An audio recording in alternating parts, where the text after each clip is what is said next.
أعوذ بالله من الشيطان الرجيم بسم الله الرحمن الرحيم Assalamu alaikum wa rahmatullahi ta'ala wa barakatuh. Paix et bénédiction sur vous. Salutations à vous tous. Vous savez, la réflexion sur comment arriver à une pensée, à penser tout simplement, de manière libre, sans pollution. Vous savez, comment voulez-vous penser de manière libre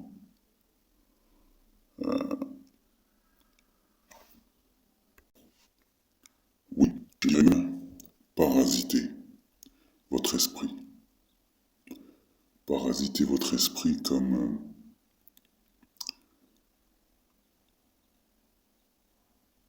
une chose qui peut endommager les choses matérielles. Hein. Vous avez un ordinateur, il y a quelque chose, il y a un parasite, ou la santé, tout simplement. Quelque chose qui vient vous empêcher d'être en bonne santé, d'être vous-même. Et en fait, tous ces polluants, ces parasites, dans votre esprit, depuis votre enfance, dans votre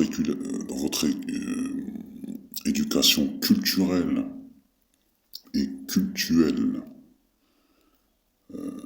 votre expérience de la vie en général, dans l'environnement dans lequel vous vivez, le pays dans lequel vous vivez.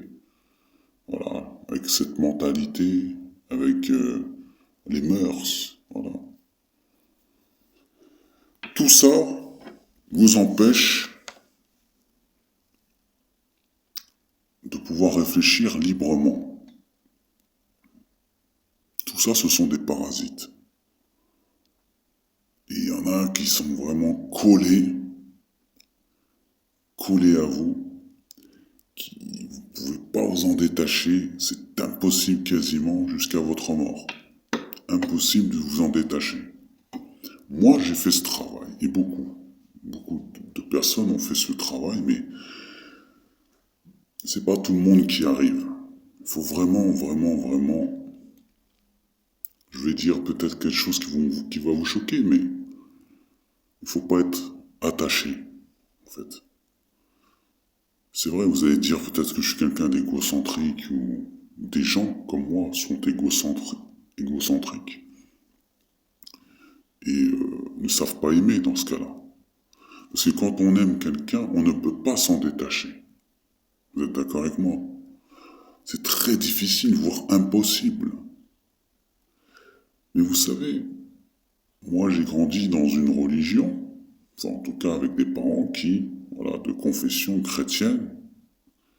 Et voilà, quoi, c'était notre culture, Noël, la Pâque. Vous imaginez? Vous délaissez cet amour. C'est pas la religion elle-même, mais ce mœurs, vous savez, cette habitude, cette beauté de l'amour, de ce partage, vous allez fêter Noël avec la famille, les cadeaux, voilà quoi, cette ambiance affectueuse, vous délaissez tout ça. Comment vous arrivez à vous déchirer, à enlever ça quoi? C'est comme si vous perdez un enfant. Vous perdez un parent proche, il est mort, il est décédé. C'est le deuil. Vous faites comment? Là, c'est plus fort que vous. C'est la nature, c'est le destin qui vous enlève cet être cher. Mais là, c'est vous-même. Vous faites ce travail. Vous imaginez, vous arrivez à vous arracher le cœur. Est-ce que vous êtes capable de vous arracher le cœur vous-même? De vous séparer de la personne que vous aimez? De vous séparer de vos enfants, par exemple. Vous vous dites, tiens, à partir de maintenant, je ne vois plus jamais ma mère. Plus jamais. C'est pas possible. Alors, encore vivante. Vous aimez votre maman. Peu importe les histoires de chacun. L'être cher. D'accord? On ne peut pas dire votre maman, votre père. Ça dépend. Il y a des gens, ils ont vécu des bonnes choses avec leur père. Il y en a, c'était outrageux. Il y en a, c'était plus ou moins mal. Il y en a... Peu importe les histoires. Il y a une personne sur Terre qui vous a fait du bien, que vous avez aimé, qui a pris soin de vous, qui a été miséricordieux envers vous. Voilà. Est-ce que vous êtes capable de le jeter, de le rejeter, de vous en détacher? Allez, peut-être que je suis violent en disant le jeter, le rejeter, carrément vous détacher. Pour quelle raison je dis ça? Où est-ce que je veux en venir? Le musulman, il n'est pas capable de faire ça par rapport à d'autres, ou bien tout simplement l'être humain faible ne peut pas se battre contre lui-même. Il faut être fort pour se battre contre soi-même. Et vous savez, c'est quoi qui peut vous aider à vous battre contre vous-même? Le seul être qui vous permet de vous détacher de tout ce que vous aimez,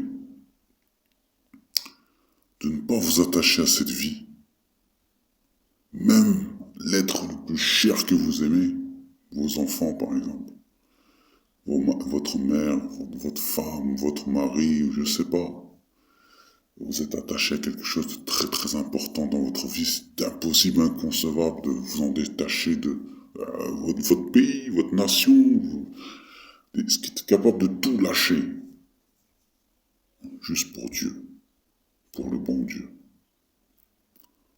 Et de réfléchir en vous disant, depuis ma naissance, je suis en train de suivre quelque chose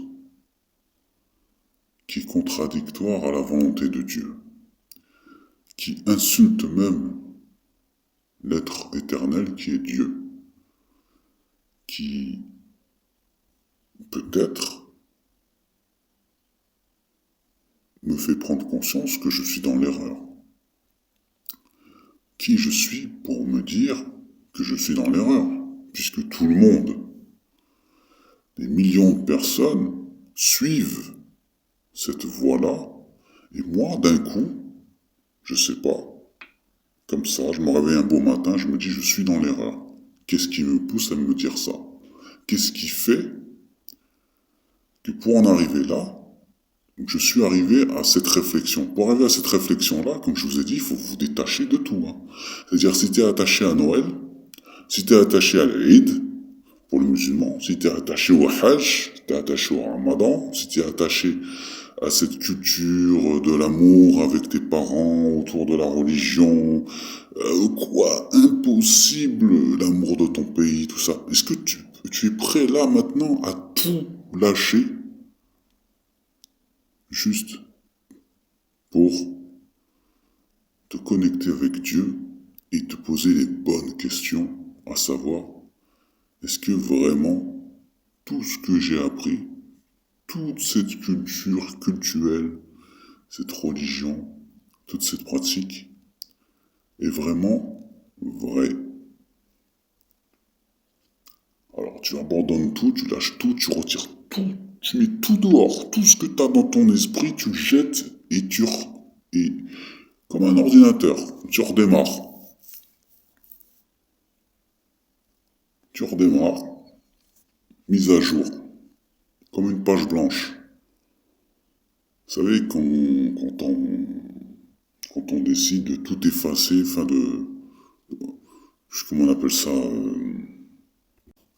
réinitialiser. Si c'est possible, j'aimerais bien le faire. Réinitialiser mon cerveau. Boum, je recommence, page blanche. Je garde juste la langue que j'ai appris, le vocabulaire, le niveau d'études, les maths, tout ça, certaines choses. Mais au niveau de la religion, zéro. Je connais rien. Et là, je vais lire juste le texte religieux. Et enlever, comme j'ai dit tout à l'heure, tous ces parasites qui viennent perturber mon esprit et ma réflexion. Tous ces parasites. Tout ce qui pollue mon esprit. Toutes ces idées reçues. Et je vais réfléchir. La première chose, dans le commencement de tout, c'est Dieu. Est-il Dieu unique? Est-ce que, de quoi il a l'air? Est-ce qu'il a une tête, une bouche, des yeux, un nez, des oreilles? Il fait 1m80, il a 5 doigts sur les mains, des pieds, enfin bref. Est-ce qu'il fait caca, pipi, comme nous? C'est quoi Dieu? Est-ce son corps il est fait d'or, d'argent, de pierre, de terre, de bois? Il est comment? C'est quoi sa matière? Est-ce qu'il est comme nous, fait d'os, de chair et de sang? Première chose, c'est ça. Quand on cherche à savoir s'il y a un Dieu qui existe, il faut déjà définir c'est quoi Dieu. Première chose. Là, j'ai réinitialisé, hein, d'accord? J'ai redémarré l'ordinateur, c'est-à-dire mon cerveau, mon âme, mon esprit. D'accord? J'ai tout redémarré, tout réinitialisé. Et quand je commence, par exemple, la religion chrétienne, j'ai fait le tour, d'accord? Judaïsme aussi, hein, la Bible. Et là, comme j'étais musulman, je suis musulman toujours, je réinitialise au niveau de tout ce que j'ai appris dans la religion musulmane. Et là, paf, on va commencer par le début, la shahada. Donc, comme je vous ai dit, est-ce que Dieu, quelle couleur de peau? Est-ce que vraiment, et de quoi il est fait, hein, sa nature propre. Ok. Qu'est-ce que la Bible, elle dit? Dans la Torah, ô Israël, le Seigneur, notre Seigneur, ou le Seigneur ton Dieu, est l'unique Seigneur. Tu ne dois pas le représenter sous la forme de quelque créature que ce soit dans l'air, hein, comme les oiseaux, les créatures qui vivent dans le ciel, sur la terre, dans la mer, sous la terre, enfin bref, ou quoi que ce soit. Il n'y a aucune forme que tu peux lui donner puisque rien n'est égal à lui. Si tu lui donnes une forme quelconque que tu vois avec tes yeux, ça veut dire que tu lui donnes, c'est égal. Tu lui donnes, tu dis que cette chose-là est l'égale de Dieu.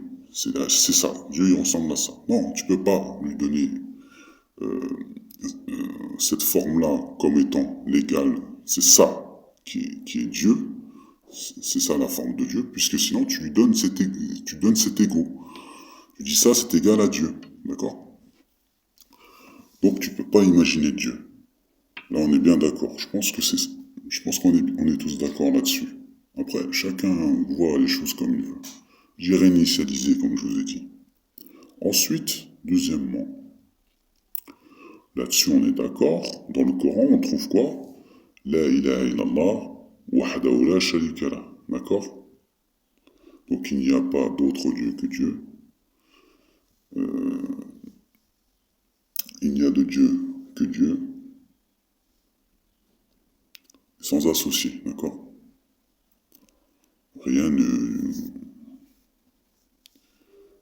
rien- Il y a une sourate, Ikhlas, qui s'appelle Ikhlas, c'est le monothéisme pur, hein, entre guillemets. Dieu dit, il s'adresse au prophète, certainement, en lui disant, dit, il est Dieu unique, Qul huwa Allahu ahad, Allahu samad, il est l'impénétrable, l'intouchable, il n'a pas engendré, n'a pas été engendré non plus. D'accord? Et nul n'est égal à lui. Comme je vous ai dit, nul n'est égal à lui. Donc le Coran confirme ce que la Torah dit. Donc jusque-là, on est d'accord. Jésus dit aussi dans l'Évangile que, ô Israël, le Seigneur notre Dieu, le Seigneur, notre Dieu, ton Dieu, est l'unique Seigneur. Il s'adresse à Satan en disant ça. Bon, après il y a une polémique autour de la religion chrétienne sur le fait que Jésus dit qu'il sous-entend qu'il est Dieu, fils de Dieu, enfin bref. Ce sont des interprétations. Si Jésus dit dans un texte de l'Évangile que Dieu le Père l'a envoyé et qu'il est là pour exécuter exécuter ce pourquoi il a été envoyé, hein, et que Dieu est le chef du Christ et que le Christ est le chef des hommes, enfin bref, C'est très clair. Mais si les hommes ont envie de détourner les versets, interpréter, surtout c'est des traductions, c'est même pas les textes originaux. Alors une traduction, tu peux toujours manipuler. Hein. Comme le Coran, les textes sont en arabe, mais on va donner une traduction différente. Combien de fois je me suis rendu compte que la langue arabe, si tu la maîtrises pas, enfin c'est pas une question de maîtrise, mais si tu ne vas pas regarder le texte original, le mot, le mot original qui correspond, par exemple, frappez-les, dans la sourate 4, verset 34, Dieu dit, concernant les femmes, dit aux hommes de les frapper. Donc, à ton avis, tu vas exécuter l'ordre de Dieu en te disant, bah c'est bon, j'ai carte blanche, je peux tabasser ma femme. Si j'ai envie de la tabasser, hein. Donc, voilà, on arrête là. Alors, est-ce que le mot vraiment signifie frapper-les, ou bien c'est mal compris, mal traduit? Ça veut dire séparez-vous d'elle, séparez-les. Ou je sais pas. Vous les Arabes, vous avez cette science, hein, normalement, de la langue, de la compréhension. Il y a beaucoup de pervers chez vous, qui vont vous dire, on va pas chercher trop loin, c'est ça, et en plus, moi, ça m'arrange. Comme ça, bébé, elle calme. À la maison, je nique sa race, je défonce sa gueule. Voilà, entre guillemets, hein. Parce qu'il y en a beaucoup, hein, dans les pays arabes, c'est ça. C'est tabasser sa femme, ils adorent ça. C'est culturel. Donc voilà, vous comprenez. Excusez-moi pour ce genre de remarques, hein, de déplacées, mais c'est la réalité. C'est pas... Peut-être, c'est la réalité. Et quelques-uns, d'exception, sont gentils avec leurs femmes. C'est exceptionnel. Donc pour terminer avec la shahada, d'accord? Moi je n'ai pas trouvé dans les évangiles, ni dans la Torah, une phrase comme Ô Israël, le Seigneur ton Dieu est l'unique Seigneur, et Moïse est ton messager. D'accord? C'est-à-dire qui te valide l'entrée dans le judaïsme. Ou bien l'entrée dans le christianisme. Ô Israël, le Seigneur ton Dieu est l'unique Seigneur, et Jésus est le messager qui te valide de rentrer dans la religion évangélique. On ne peut pas dire christianisme. D'accord? Il n'y a pas de phrase comme ça qui te dit c'est ça.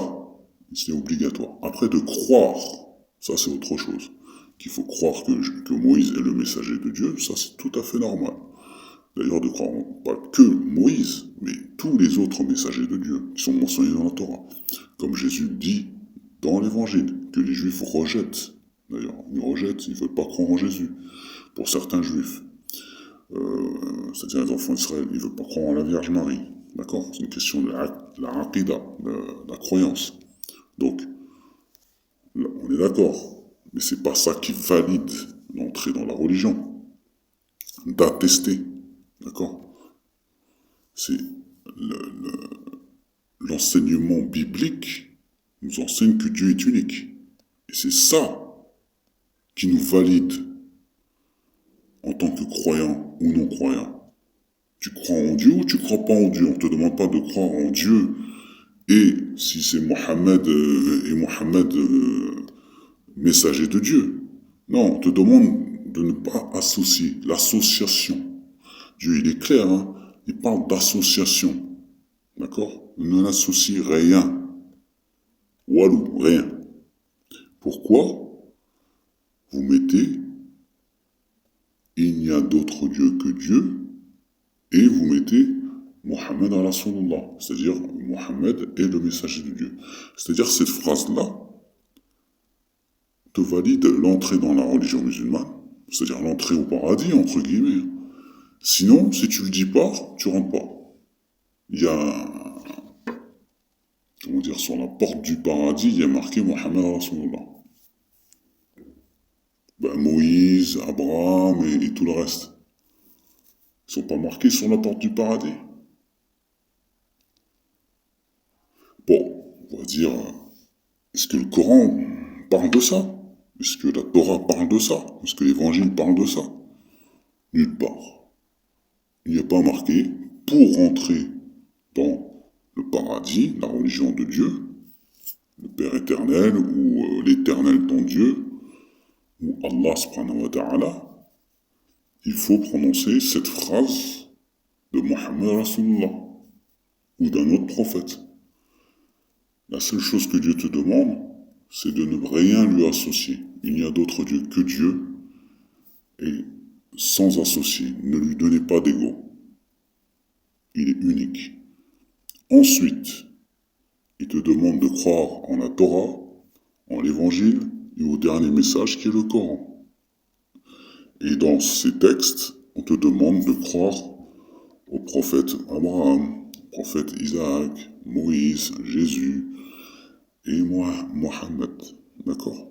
Voilà. Mais, en tout cas, jamais Dieu te demande d'attester pour valider une quelconque rentrée dans sa religion ce genre d'association de dire la ilaha illallah et obligatoirement de dire Mohammed Rasulullah pour valider ton entrée au paradis ou dans la religion tout simplement, la religion de l'islam.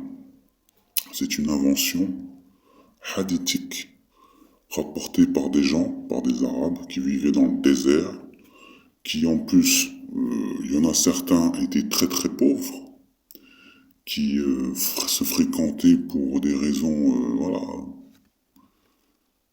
par intérêt, parce qu'ils crèvent de faim. Il y en a pour le pouvoir, pour plusieurs choses. Beaucoup de mensonges. Les hadiths, c'est des propos, et beaucoup ont rapporté des mensonges. Voilà. C'est très facile à trouver, il suffit juste, voilà, d'enlever tous ces parasites qu'il y a dans votre cœur et de commencer la recherche du vrai message de Dieu, à retirer tous vos principes culturels, sociaux, tout ce que vous avez aimé, que vous croyez que c'est sûr, que c'est vrai, tout ça, vous enlevez tout et vous faites une remise à jour, vous faites un redémarrage